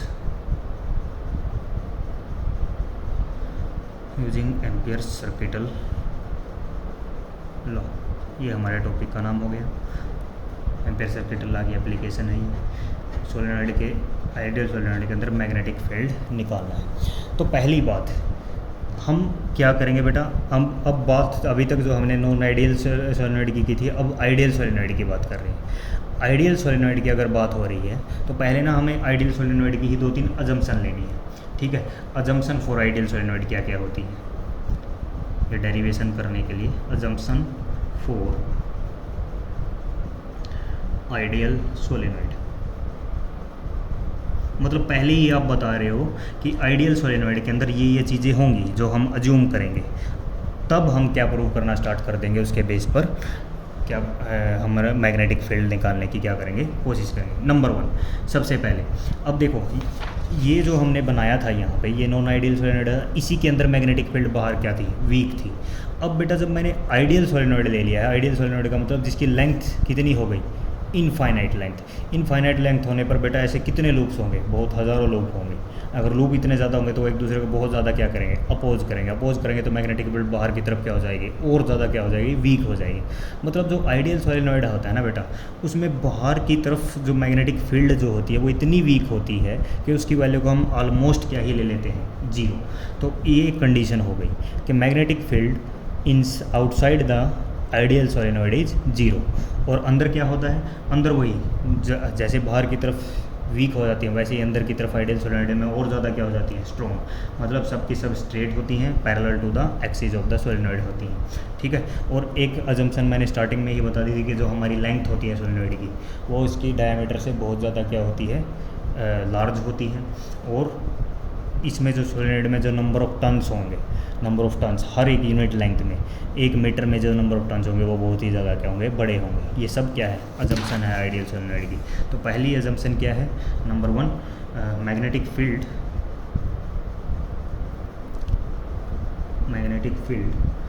outside the solenoid is 0। Outside the solenoid is 0, ठीक है। ये आइडियल सोलेनॉइड के लिए ये कंडीशन है। दूसरा, अंदर क्या होगा, inside the solenoid, inside the ideal solenoid magnetic field lines और स्ट्रेट। ये जो मैग्नेटिक फील्ड लाइन जो होती है बेटा, यहाँ पे जो आपने आइडियल नॉन आइडियल बनाया था, यहाँ पे ना देखो ऐसे तो ऑलमोस्ट मैंने यहाँ भी क्या ही बनाई हुई है, स्ट्रेट बनाई हुई है, लेकिन ये जो एंड जो होते हैं ये थोड़े थोड़े क्या होते हैं, ऐसे कर्व से होते हैं। ये जैसे ये थोड़ा सा ये ऐसे थोड़ी सी कर्व ऐसे, ठीक है। वहाँ जो आपका नॉन आइडियल सोलेनॉइड होगा, सॉरी आइडियल जो सोलेनॉइड होगा, उसमें तो ऑलमोस्ट ही ये क्या होती है, स्ट्रेट होती है, ठीक है। ये अपनी बुक खोल के देखोगे ना, आपके जो एंड होते हैं ये भी स्ट्रेट ही रहते हैं, ऐसे बना होगा आपका डायग्राम, ठीक है। तो magnetic field outside the solenoid is 0, inside the ideal solenoid magnetic field lines are straight and parallel to the axis of the solenoid, parallel to the axis of solenoid, ठीक है। ये दूसरी अजम्पशन हो गई। Assumption number 3 क्या है, 3 मैंने बोला था कि जो लेंथ है सोलेनॉइड की वो बहुत बहुत बड़ी है, बहुत large as compare to its radius या as compare to its diameter. और नंबर 4 क्या था, जो इसमें नंबर ऑफ टर्न्स हैं पर यूनिट लेंथ, हर एक यूनिट लेंथ में जो टर्न है वो बहुत ही ज़्यादा क्या होते हैं, ज़्यादा होते हैं आइडियल सोलेनॉइड में। यानी number of turns per unit length is n is very high. तो ये सब अजम्पशन है हमारी आइडियल सोलेनॉइड की। जब ये चीज़ें हमारे पास हैं तो अब हम क्या फाइंड आउट करेंगे, आइडियल सोलेनॉइड के अंदर किसी पॉइंट पर मैग्नेटिक फील्ड। तो कैसे डायग्राम बनाएंगे, डायग्राम देखो हमारा कैसे बनता है, वही डायग्राम है ऑलमोस्ट जैसे हमने बनाया था। ये वाला जो एंड होता है ये अपर एंड है, अपर एंड पर क्या होता है आपको पता है, ये हम क्या बनाते हैं, डॉट। देखो ऐसे बनाना, जैसे मैंने अब बना रहा हूँ, पहले वाला जो डायग्राम था ऐसे गैप छोड़ छोड़ के बनाना बीच में, ये ऐसे, ताकि आप इनके सर्कल बना सको। यहाँ तो आपको सर्कल बनाने की ज़रूरत नहीं है, ये तो समझने के लिए है। सर्कल जब आप मैग्नेटिक फील्ड लाइंस बना रहे थे ऐसे बनाना है इनको, ठीक है। एक ये ऐसे था, दूसरा यहाँ से बना देते हैं, दूसरा नीचे वाला एंड, ठीक है। ये अपर एंड था, करंट बाहर निकल रहा था, लोअर एंड से करंट कहाँ है, अंदर की तरफ एंटर करता है। ये सब क्रॉस ऐसे रिप्रेजेंट हो रही है, ठीक है। तो इसके अंदर आइडियल सोलेनॉइड की कंडीशन क्या है, जैसा कि हमने बोला कि इसके अंदर जो मैग्नेटिक फील्ड लाइंस होती हैं वो ऑलमोस्ट कैसी होती है, स्ट्रेट होती हैं और पैरेलल के होती हैं, किसके, एक्सिस के। तो ये जो मैग्नेटिक फील्ड लाइन जो इसके अंदर बनी होती है ना बेटा, ये ऑलमोस्ट स्ट्रेट रहती हैं ऐसे, आइडियल सोलेनॉइड के अंदर ये ऐसे निकलती हैं। कहीं भी आप इसको शो कर सकते हो, ये लो मैंने ऐसे एरो दे करके शो कर दिया, ये नेक्स्ट लाइन, ये एरो, उसके बाद ऐसे इक्वी डिस्टेंस रहती हैं, बिल्कुल ऑलमोस्ट कैसी रहती हैं, स्ट्रेट। इसके अंदर आइडियल सोलेनॉइड के अंदर ये कहानी ऐसे बनती है, ठीक है। इसको थोड़ा सा दिखाने के लिए कि ये एंड से ये यहाँ पे ऐसे जोड़ देते हैं, कुछ इस टाइप से आपके मैग्नेटिक फील्ड लाइंस बनती है, ठीक है। तो आइडियल सोलेनॉइड के अंदर जो मैग्नेटिक फील्ड लाइन होती हैं ये ऑलमोस्ट कैसी हैं, ये यहाँ पे भी दिखा देता हूँ मैं एरो इन सब के। ये ऑलमोस्ट क्या है, स्ट्रेट है, parallel to the axis of solenoid. ये हमारी अजम्पशन भी थी, ठीक है। अब हमें क्या करना है, हमें मैग्नेटिक फील्ड निकालनी है। कहाँ के, इस सोलेनॉइड के अंदर, यही है ना magnetic field inside the ideal solenoid using ampere circuit law. एक काम करते हैं, जिस एक पॉइंट कंसिडर कर लेते हैं इस सोलेनॉइड के अंदर जहाँ पे हमें क्या फाइंड आउट करना है, मैग्नेटिक फील्ड। मान लो ये वो पॉइंट, इस पर्टिकुलर पॉइंट पर हमें क्या फाइंड आउट करनी है, मैग्नेटिक फील्ड। इस पॉइंट का कुछ भी नाम ले लो, इस पॉइंट का नाम मैंने बोल दिया पी पॉइंट। ये कौन सा पॉइंट है, पी पॉइंट, जहाँ पे हमें क्या फाइंड आउट करनी है, मैग्नेटिक फील्ड। तो आपको याद है क्या करते हैं हम लोग, जिस भी पॉइंट पर हमें मैग्नेटिक फील्ड निकालनी होती है वहाँ पे हम एक एम्पीरियन लूप ड्रा करते हैं। तो इस पर्टिकुलर केस में सोलेनॉइड में जो आपके बुक्स में बना होता है, वो जो एम्पीरियन लूप है वो रेक्टेंगुलर होता है। कैसा होता है बेटा, रेक्टेंगुलर। तो जिस पॉइंट पर मैग्नेटिक फील्ड निकालनी है उस पॉइंट को टच करता हुआ एक क्या बनाना होता है, हमें एक रेक्टेंगुलर लूप बनाना होता है। तो एक काम करते हैं, हम इस पॉइंट को टच करते हुए ये ऐसे एक रेक्टेंगुलर क्या बनाते हैं, लूप, ये ऐसे, ठीक है। ये हमने क्या बना दिया, एक रेक्टेंगुलर लूप बना दिया। आ गई बात समझ में। जिस पॉइंट पर, पी पॉइंट पर जब मुझे मैग्नेटिक फील्ड निकालनी थी, इस पॉइंट को टच करते हुए हमने क्या बना दिया, एक, ये पी पॉइंट पर मैग्नेटिक फील्ड मुझे निकालनी थी, इसको टच करते हुए मैंने क्या बना दिया, एक रेक्टेंगुलर लूप। इसका कुछ नाम रख लेते हैं, मान लीजिए इस लूप का नाम है ABCD। ये लूप का हमने क्या नाम रखा, ABCD।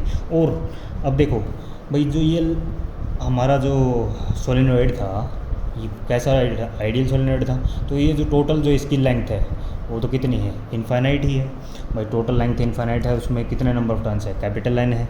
तो हम ये वाली लेंथ ले लेते हैं। ये मान लीजिए कि ये जो लेंथ है सोलेनॉइड की, कितनी लंबा होगा, ये वाली लेंथ लो, इसको मैं मान ले रहा हूँ स्मॉल l, ये वाली। स्मॉल मानो या कैपिटल मानो, आपकी मर्जी है। चलो मैंने मान लिया कि ये कैपिटल L है, ठीक है। कि यानी जो आपने रेक्टेंगुलर जो लूप बनाया है, ये वाला रेक्टेंगुलर लूप ABCD, इसकी लेंथ कितनी है बेटा, L है, ठीक है। तो इन चीज़ों को हम लिख लेते हैं, जो जो चीज़ें हमने मानी है कि कंसिडर अ सोलेनॉइड। हमने क्या ले लिया, एक सोलेनॉइड ले लिया। कैसा सोलेनॉइड, जिसमें कितने नंबर ऑफ टर्न्स हैं, मान लीजिए n नंबर ऑफ टर्न्स है। Consider a solenoid having n number of turns. देखो टोटल जो नंबर ऑफ टर्न्स है इसके अंदर वो कितने हैं, कैपिटल N है, ठीक है। तो let small n is the number of turns, that small n is the number of turns per unit length, मतलब क्या है इस चीज़ का, कि देखो जो टोटल लेंथ थी L, ये जो इसकी जो टोटल लेंथ है, इसको आप स्मॉल l मान लो, इसको मैंने कैपिटल L डिनोट कर दिया। रेक्टेंगल की जो हमारा रेक्टेंगल रूप था उसकी लेंथ को, जो कंप्लीट सोलेनॉइड था इसकी लेंथ मैंने मान ली स्मॉल l है, ठीक है। इस L लेंथ में कितने नंबर ऑफ टर्न्स थे, n नंबर ऑफ टर्न्स थे।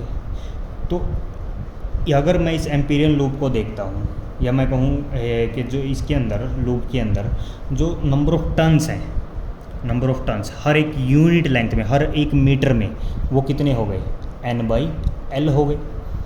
N बाई कितने हो गए, L। तो let N is the number of turns per unit length, ठीक है। इसको मैं आगे लिखता हूँ, दैट इज़, मतलब क्या है इसका, N की वैल्यू क्या है, total number of turns divide by total length. भाई टोटल नंबर ऑफ टर्न्स में हमने n माने है, और इसकी टोटल लेंथ, ये जो सोलेनॉइड है इसकी हमने टोटल लेंथ क्या मानी हुई, स्मॉल l मानी हुई है। अच्छा, इतनी बात हो गई। और इसके अंदर जो करंट फ्लो कर रहा है वो कितना करंट है, I करंट है। भाई करंट जो फ्लो कर रहा होगा, एम्पीरियन लूप के अंदर भी करंट फ्लो कर रहा है। कैसे करंट फ्लो कर रहा है, देखो जैसे जिस डायरेक्शन में ये करंट कैसे था, ये ऐसे था। मैग्नेटिक फील्ड लाइन की डायरेक्शन बताओगे कैसे होगा, देखो ये वाला पॉइंट पकड़ो, यहाँ से ऐसे करंट बाहर की तरफ आ रहा है, तो ज़रा अपनी फिंगर को कर लो, ये ऐसे आ रहा है ना, यानी जो ये AB आर्म है इसमें मैग्नेटिक फील्ड डायरेक्शन ऐसे होगी, ठीक है। उसके बाद ऐसे आर्म टू आर्म पकड़ते चले जाओ, AB हो गया, यहाँ से, उसके बाद BC की तरफ देखो, मेरी उंगलियाँ ऐसे अंदर की तरफ जाएंगी, तो उसके बाद ये मैग्नेटिक फील्ड की डायरेक्शन हो गई AB से BC, उसके बाद ये ऐसे ऊपर की तरफ CD, और फिर ऊपर से यहाँ पे नीचे की तरफ। ये किसकी डायरेक्शन है? मैग्नेटिक फील्ड की डायरेक्शन है। किसके अंदर? एम्पेरियन लूप के अंदर। तो consider a solenoid having n number of turns, let n be the number of turns per unit length and n is equal to n/l। Let I be the current, let I be the current flowing through the TH और ये through the solenoid। Current कितना flow कर रहा है solenoid के अंदर? I current flow कर रहा है, जिसकी वजह से, करंट की वजह से तो क्या बनेगी? मैग्नेटिक फील्ड बनेगी, due to which magnetic field is developed, magnetic field is developed inside the, due to which magnetic field is developed inside the solenoid। ठीक है।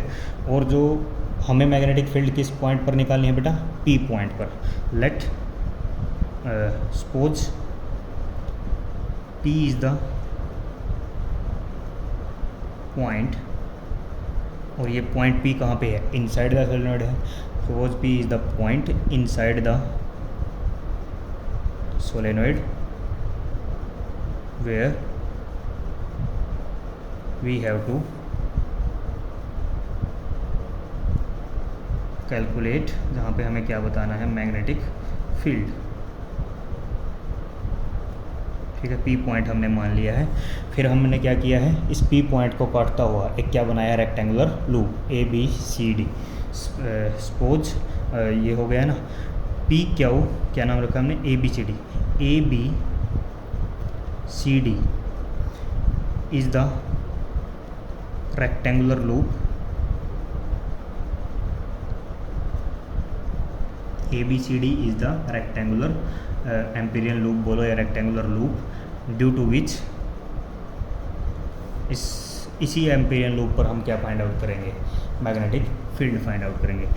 ABCD is the rectangular loop passing through लिखो, ऐसा due to विच मत लिखना, ऐसा लिखना passing through point P, passing through point P।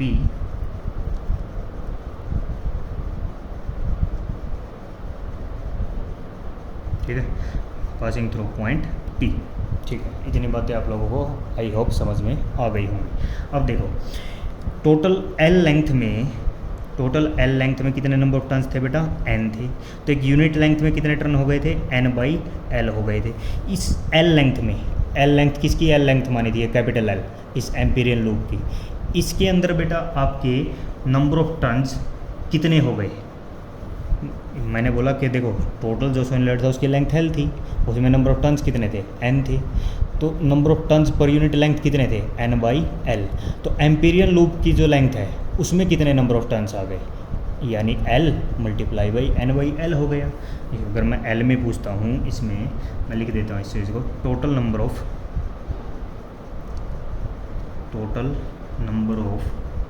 Turns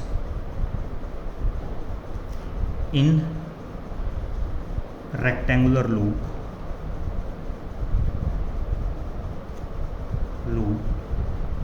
of length L is कितने हो गए हैं? L is equal to N/L। ठीक है, ये बात समझ में आई? क्या किया है मैंने? एक बार फिर से बता रहा हूँ कि देखो, टोटल L लेंथ थी, उसमें कितने बेटा नंबर ऑफ टर्न्स थे? N थे। हर एक यूनिट लेंथ में N में कितने नंबर ऑफ टर्न हो गए? N/L हो गए।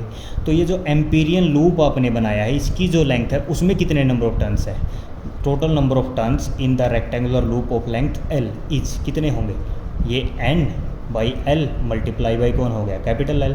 यानी N/L को हम क्या लिख रहे थे? स्मॉल n लिख रहे थे, तो इसलिए मैंने क्या लिख दिया इसको? यहाँ हमने ऐसे भी लिख सकते हो आप, L इज क्या लिखोगे आप, N/L। तो हर एक यूनिट लेंथ में कितने टर्न्स थे, N/L। तो इस सोलेनॉइड की जो टोटल लेंथ थी एम्पीरियल लूप की L, उसमें कितने टर्न होंगे, N/L मल्टीप्लाई बाई L।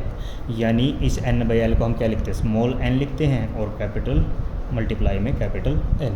तो ये क्या है, number of turns in the rectangular loop. ठीक है, बात समझ में आई हो, आ गई होगी। अच्छा, अब क्या करते हैं, आपने सब कुछ आप सेट है, एक पॉइंट P ले लिया है सोलेनॉइड के अंदर जिस पर मैग्नेटिक फील्ड निकालनी थी, उसके अंदर हमने क्या बना लिया है, एक एम्पीरियन लूप बना लिया है। एम्पीरियन लूप बनाने के बाद हम क्या करते हैं, एम्पेयर सर्किटल लॉ का यूज़ करते हैं। तो using Ampere circuital law, page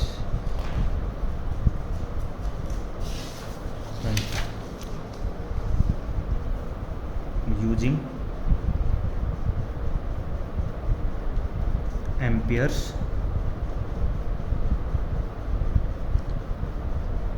circuital law, law का हमें यूज़ करना है।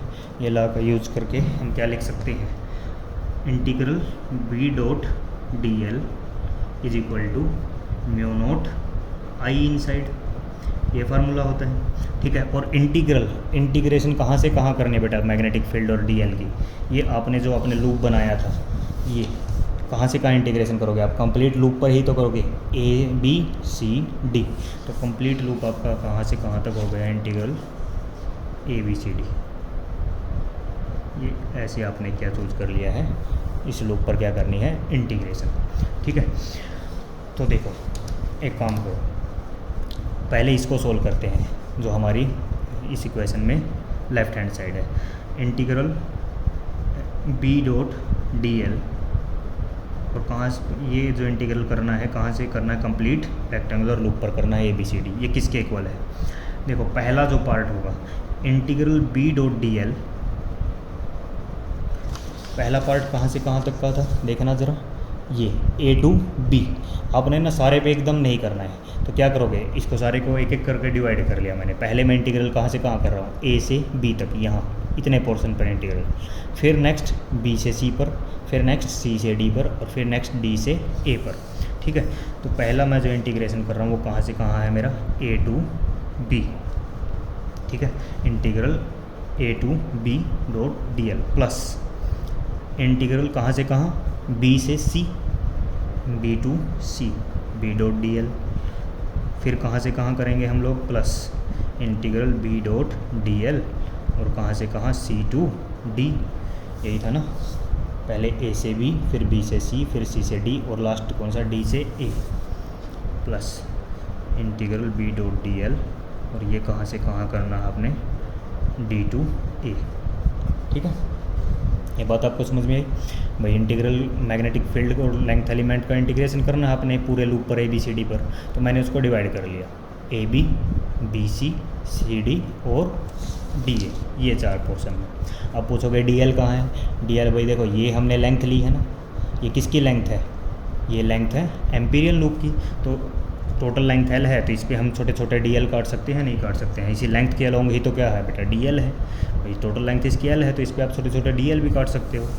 ठीक है, पहले एक काम करते हैं, इनको लिखिए ज़रा, किसके इक्वल आ गई है, इंटीग्रल A to B, इसको हम क्या लिख सकते हैं, B.dl मैग्नीट्यूड फॉर्म में cos of theta, plus integral B to C B.dl cos theta, plus integral C to D B.dl cos theta, और लास्ट में integration D to A B.dl cos theta.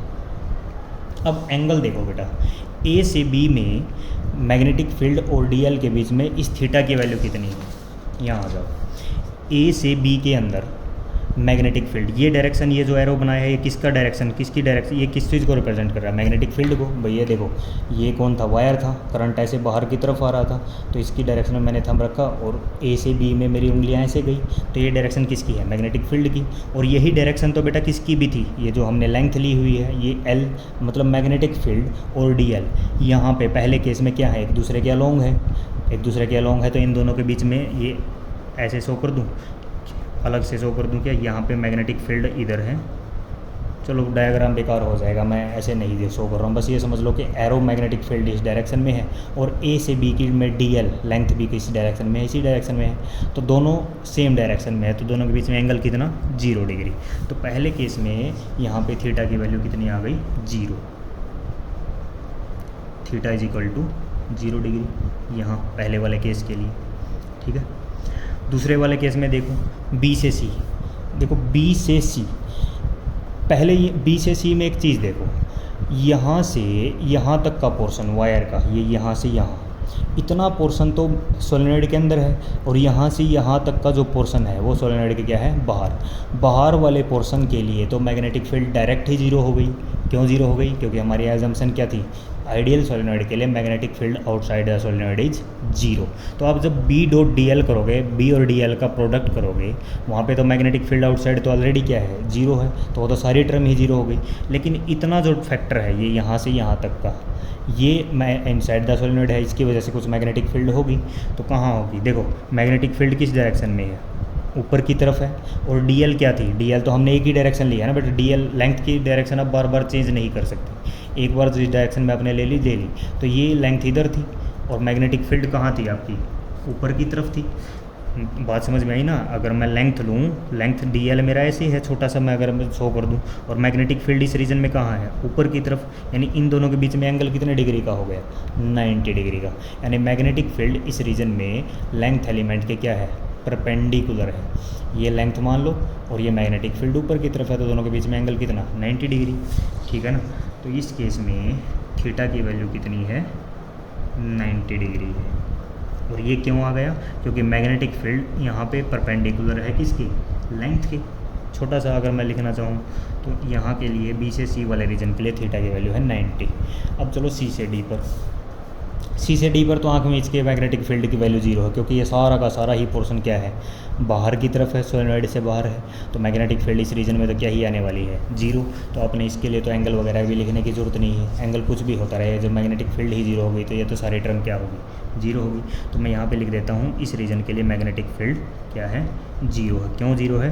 क्योंकि रीजन कहाँ पर है, outside में है, outside of solenoid. इस reason के लिए मैग्नेटिक फील्ड क्या हो गई 0 हो गई। और last region A to D या डी टू ए, ये वाला डी टू ए, देखो डी टू ए इतना रीजन जो है यहाँ से यहाँ तक, इसके लिए तो मैग्नेटिक फील्ड 0 है क्योंकि ये बाहर है। अंदर देखो इस वाले रीजन में मैग्नेटिक फील्ड तो नीचे की तरफ है और डी एल ऐसे ही है, तो एक बार फिर से एंगल दोनों के बीच में कितना है 90 डिग्री है। तो फिर से लास्ट केस में थीटा की वैल्यू कितनी है बेटा 90 डिग्री। यहाँ भी मैग्नेटिक फील्ड किसके परपेंडिकुलर है, आपके लेंथ के क्या है, परपेंडिकुलर है। आ गई ना बात समझ में? तो अब ये सब वैल्यू पुट कर देते हैं। वैल्यू सब पुट करने पे देखो कोस 90 कितना हो गया बेटा, यहाँ पे 90 थीटा की वैल्यू 90 पुट की, कोस 90 0, तो ये सारे टर्म 0। यहाँ पे तो मैग्नेटिक फील्ड ही 0 है, तो ये वो है ऑलरेडी 0 है, और यहाँ भी थीटा कितना है 90, कोस 90 फिर से कितना 0, यानी ये तीनों टर्म क्या हो गई 0। पहले वाले में सिर्फ थीटा की वैल्यू 0 है, तो कोस 0 कितना होता है 1। तो सिर्फ कितनी मैग्नेटिक फील्ड मिलनी, A to B B dot B D L, ठीक है ना। और चलो मैं ऐसे लिख देता हूँ phi dot B D L, B dot D L, और ये इंटीग्रेशन कहाँ से कहाँ तक था हमारा, A B C D, complete length के ऊपर था ना। इसकी वैल्यू कितनी आ गई, पहले में देखो बी तो कांस्टेंट है, मैग्नेटिक फील्ड कभी चेंज नहीं होगी, वो बाहर ले लेते हैं यहाँ से। और डी एल का क्या करे आपने इंटीग्रेशन, तो डी एल का इंटीग्रेशन क्या है, चलो ऐसे लिख देता हूँ B integration of D L plus ये सब क्या है 0, ये वाला भी कितना हो गया 0, और ये वाला भी कितना हो गया 0। डी एल का इंटीग्रेशन क्या हो गया L, तो क्या रिजल्ट बचा, phi B dot D L is equal to B D L का इंटीग्रेशन L। तो ये एक इक्वेशन बनी, मान लीजिए दिस इज इक्वेशन नंबर 1, इसको यहीं पे छोड़ दीजिए, ठीक है। अच्छा दूसरी चीज़, एम्पीयर सर्किटल लॉ का यूज करके हमें पता है कि ये 5 dot B dot D L है, ये किसके इक्वल होता है, म्यू नोट आई के इक्वल होता है। किसके इक्वल होता है बेटा, म्यू नोट आई। तो हम लिख देते हैं वी नो दैट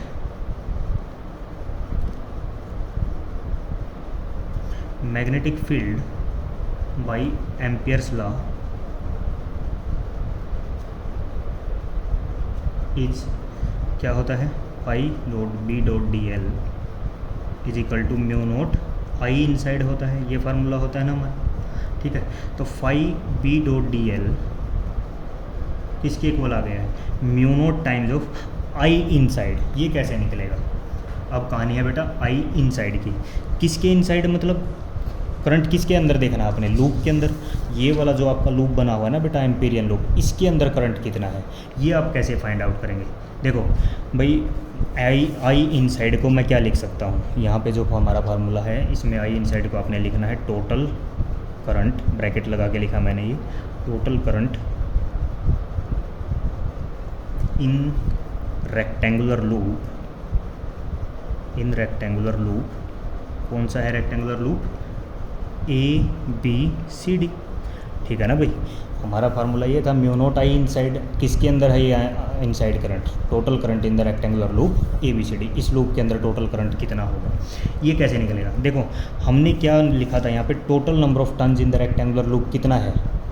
ये जो एल लेंथ का जो हमने रेक्टेंगुलर लूप लिया था, इसमें टोटल नंबर ऑफ टर्न्स कितने हैं, एन बाई एल, और एन बाई एल में कितना करंट होगा, N by L multiply by I, भाई वो तो टोटल करंट होगा। इस लूप के अंदर टोटल करंट कितना है, जितने इस लूप के अंदर टर्न्स हैं, नंबर ऑफ टर्न्स हैं, मल्टीप्लाई बाई जितना करंट है, एन मल्टीप्लाई बाई एल। यहाँ पे क्या थे, नंबर ऑफ टर्न्स थे, उसको किससे मल्टीप्लाई कर देंगे आप, करंट से मल्टीप्लाई कर देंगे, तो वो क्या आ जाएगा, total current in the loop rectangular A B C D. तो देखो ये 5b डॉट डी एल की वैल्यू इक्वेशन नंबर 1 से क्या आ गई थी, बी एल आ गई थी, तो उसका मैं यूज़ कर दूँ यहाँ पे, यूजिंग इक्वेशन 1, यूजिंग इक्वेशन 1। अच्छा चलो इसको भी कुछ इक्वेशन मान ले क्या, चलो रहने दो, इसको नहीं मानते। 5 dot B dot D L की जगह मैंने क्या लिख दिया, B L, B L is equal to mu not times of किसके, टोटल करंट कितना हुआ, total turns in the loop, total turns in the loop multiply by current. यही बोला ना मैंने, इसमें किसी को कोई डाउट तो नहीं है कि टोटल करंट कितना होगा, आई इनसाइड किसके अंदर, रेक्टेंगुलर लूप के अंदर। उस लूप के अंदर कितना करंट होगा भाई, जितने उस लूप में टर्न है, ये वाला लूप जो है इसमें जितने नंबर ऑफ टर्न्स है, जितनी कोयल आपने वाउंड की हुई हैं, उन नंबर ऑफ टर्न्स को आपने करंट से क्या कर देना, मल्टीप्लाई, ठीक है ना। तो वो आपको क्या देगा, टोटल करंट देगा रेक्टेंगुलर लूप में। और टोटल टर्न्स कितने निकाले थे आपने लूप में, ये निकाल रखे हैं, total number of turns in the rectangular loop is an by L multiply by L L, जिसे हम बोलते हैं एन मल्टीप्लाई बाई एल। तो मैं इसकी जगह यूज़ कर देता हूँ B L is equal to mu not times of total number of turns है लूप में एन मल्टीप्लाई बाई एल, ठीक है। और इसको आपने किससे मल्टीप्लाई कर देना, मल्टीप्लाई बाई करंट, करंट क्या है, आई, ठीक है। क्या आ गया बेटा, N L I.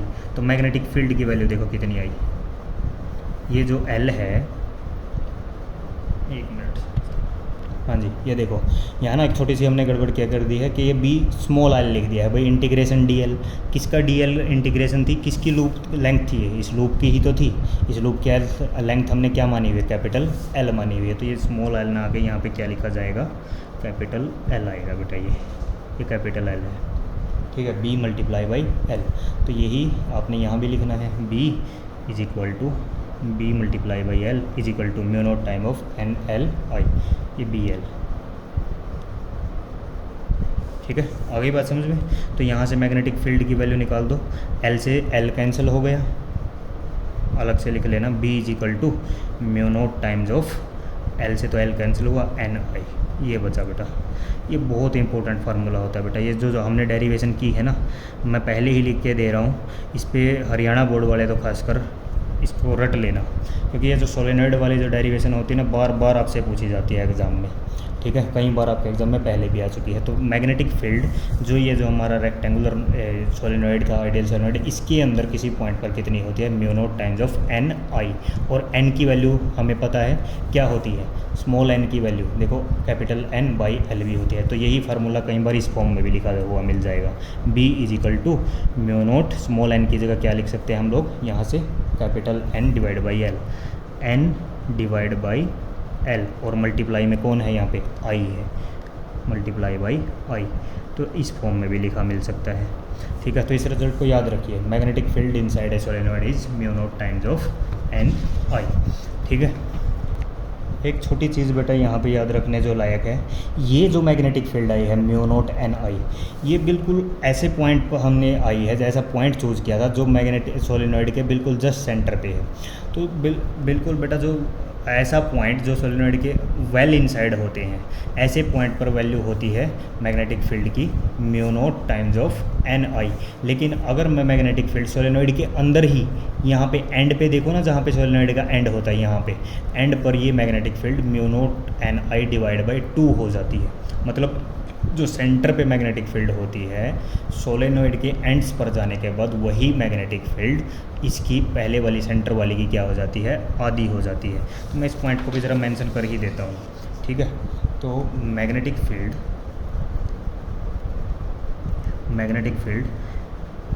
Inside a solenoid, magnetic field inside a solenoid at a point which is well inside the solenoid। मतलब well inside का मतलब है कि ये ऑलमोस्ट कहाँ पे है, मतलब है तो सोलेनॉइड के अंदर ही, लेकिन ऑलमोस्ट उसमें भी कहाँ पर है, जहाँ पे सोलेनॉइड का क्या था, सेंटर था। यहाँ पे जैसे मैंने अभी दिखाया था, यहाँ पे ये पी पॉइंट हमने ऑलमोस्ट सोलेनॉइड के इनसाइड में, ये भी सेंटर पॉइंट पर है। तो magnetic field inside the solenoid at a point which is well inside the solenoid is, वो कितनी हो गई, बी की value B is equal to mu not N I, ये इतनी होती है, ठीक है। ये इंपॉर्टेंट फार्मूला है। इसी को हम दूसरी टर्म में कैसे लिखते हैं, और स्मॉल एन की जगह क्या लिखते हैं, कैपिटल एन बाई एल लिख सकते हैं। B is equal to mu naught capital N by L multiply by I, दोनों एक ही चीज़ है, ठीक है। और डिपेंड करता है कि आपके पास अगर न्यूमेरिकल आता है तो इनमें से क्या चीज़ आपके पास गिवन है, number of turns per unit length given है या फिर टोटल नंबर ऑफ लेंथ, ठीक है। और मैंने क्या बोला कि ये तो हो गया वेल इनसाइड। अगर हम चलते हैं इसी सोलेनॉइड के अंदर, लेकिन यहाँ पे एजिज पर, यहाँ पे मैग्नेटिक फील्ड जो होती है सेंटर वाली की क्या हो जाती है, हाफ हो जाती है। तो मैं उसको भी लिख देता हूँ, at a point near the, ये एक पॉइंट हो गया। दूसरा point, at a point near the end of a solenoid, at a point near the end of a solenoid the magnetic field